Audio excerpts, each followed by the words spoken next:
I couldn't hardly recognize him. The detective said that the gun must have been right in front of his face. What are the police doing? Well, they have a description of a car. When was Matt killed? Sunday? It's Tuesday. All they have is a description of a car? And they said that they think it might be an Hispanic kid. Some illegal? Just Hispanic. Why did they call you? And they said that they think that maybe Gwen was raped. I don't understand why they called you. I'm his father. No, I don't understand why they called you first. You know, they just, they found my number and they called me. What about Mark?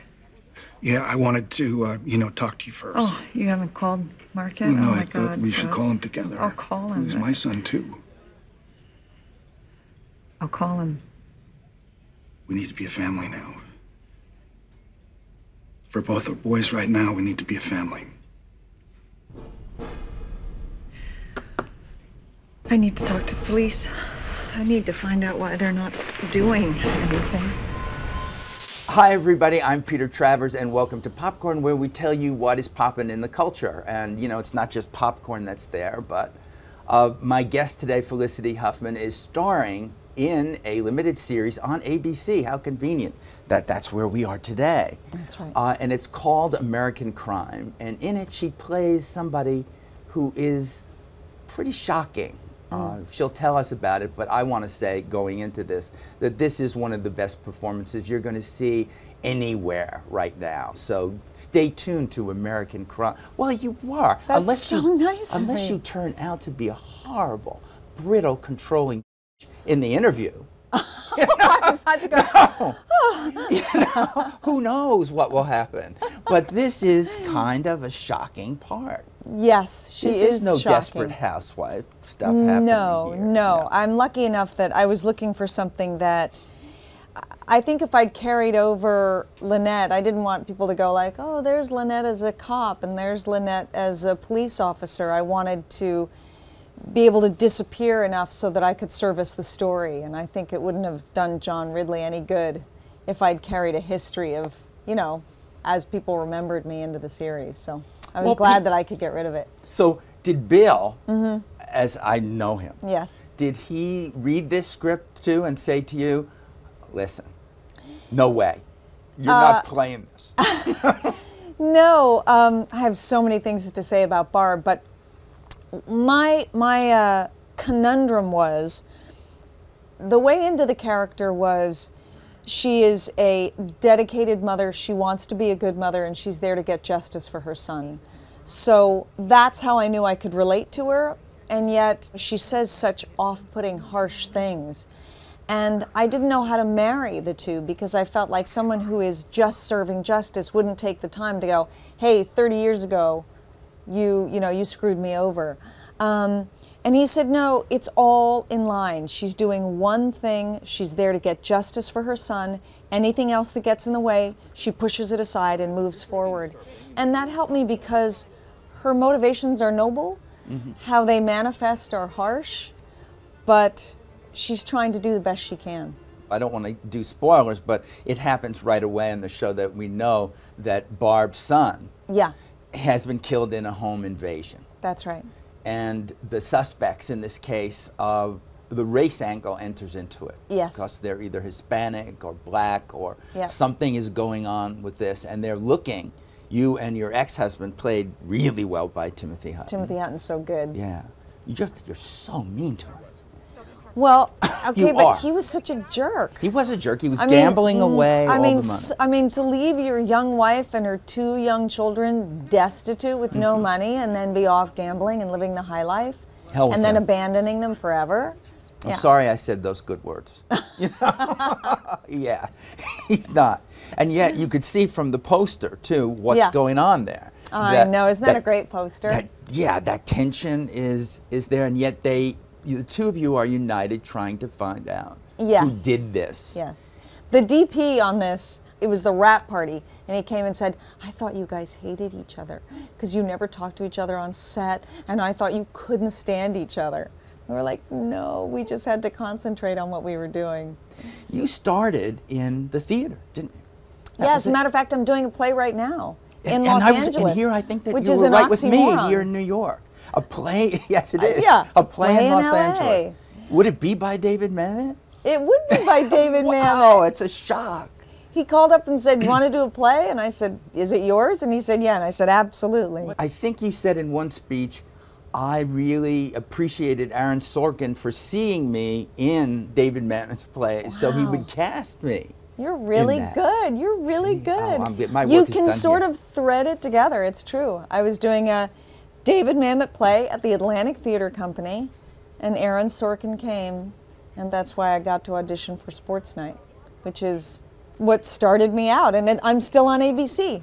Sports Night, Desperate Housewives, American Crime. And they now just Popcorn. can't get rid of. And now you're Popcorn. here. You just forget other networks. It's just not I going will. to happen. Yeah. It's just going to be this. Part of that other speech you said, and I've never asked Bill this when I've interviewed him, but you said, I want to thank my husband, William H. Macy, because he, when I was 22 and chubby, with hair and glasses, took me out to a cow pasture, kissed me and asked me to marry him. Yes. What is that cow pasture? When did that happen? We Cow were in pasture? Vermont. It was with the Atlantic Theater Company. We do plays in Vermont in the summer. And Bill Macy, who is, David Mamet's really close friend, came up, and he was the great Bill Macy with his fancy black car. And, Oh, I bet, yeah. and I had a bad perm and big pink glasses, and I probably weighed about 30 pounds more than I weigh right now. And it never occurred to me. And he was like, let's go look at the barn from that cow pasture late at night. And I was like, okay, I'll do anything with William H. Macy. And I went up there and he kissed me, and you could have blown me over with a feather.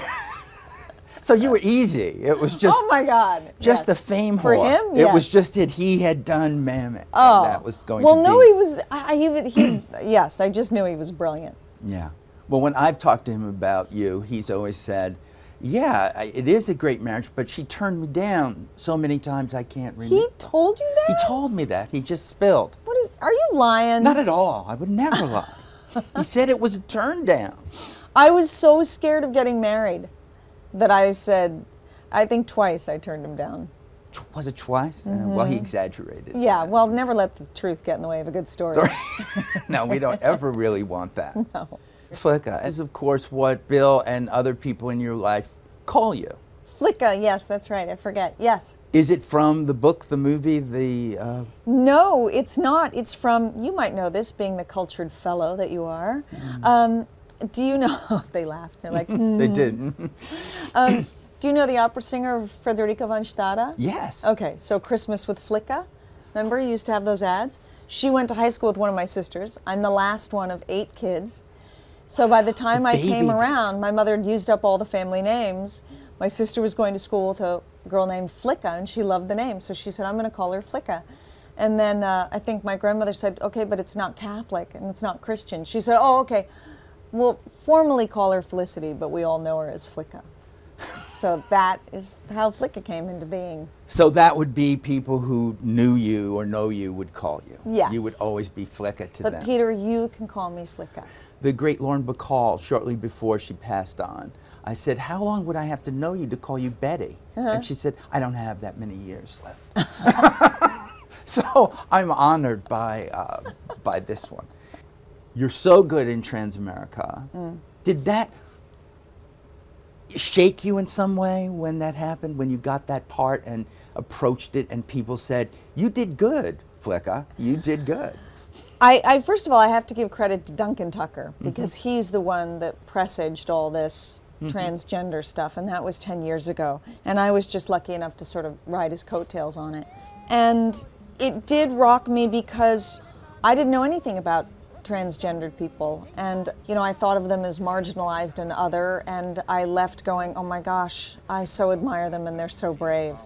And when the movie hit and I did get those accolades, yeah, it was awesome. Are you kidding me? I mean, you start out acting when you're younger going, maybe someday, maybe someday. So that by the time it came along, it was just so, I couldn't believe it was happening. Yeah, it was fabulous. So when you look at yourself in this, is there a scene, a moment in this that you've seen where you can look at you and say, that came out close to what I wanted it to be? This, I was okay with me in that particular scene. You know, there was one moment, I think it's in a scene when we're getting out of the car, and Tim is trying to talk to me, and I did one gesture of, I went like that. Like, I don't have time to talk to you. You're getting in the way of my objective, which is to, you know, get justice for my son. And for some reason, I liked that moment. Yeah, that kind of, get out of my way. You're out. Wow. Well, we're all going to be watching all 11 episodes of this. Oh, I hope so. We are. We know you can't. You can't start. You can't and not stop, you have right? to keep doing it. It's part of the binge world. But this show, and I'm sure Bill didn't tell you, but it always ends in song. Really? It does. It always Okay. does. Yeah, they'll go along with me on that because it does. Okay. But it's only a little bit. It's not like I'm asking you to do an entire song, but something. And I had heard, this is not from Bill, I heard it from other people, that you were a big Tina Turner fan. Yes. I'm sweating. I'm starting to Well, sweat. that's what always happens, but it's Okay. good. But you're a fearless actor. We know that. You know no I'm fear. not a fearless talk show guest. Sure you are. Sure you are. Come on. There has to be a little bit of something, of music that's in your head. What do you want me to do? Sing? Sing a little bit of it, yeah. You want me I'll to back sing you up. Tina Turner? Yeah. No, I'm going to sing a sweet No, song. I got Yes. I got that. It was like, no. No. No. I will sing a sweet song that Bill and I sing, and I used to sing to my girls, and I will sing it to you. Wow. Ready? I'm honored. A, you're adorable. B, you're so beautiful. C, you're a cutie full of charm. D, you delight me, and E, you excite me, and F, you're a feather in my arms. There. So sweet. Felicity, Flecka. Yes. Thank you with all Thank my heart. you It was so great. Great to much. meet you This and is have so you fun. on the show. I That was appreciate it.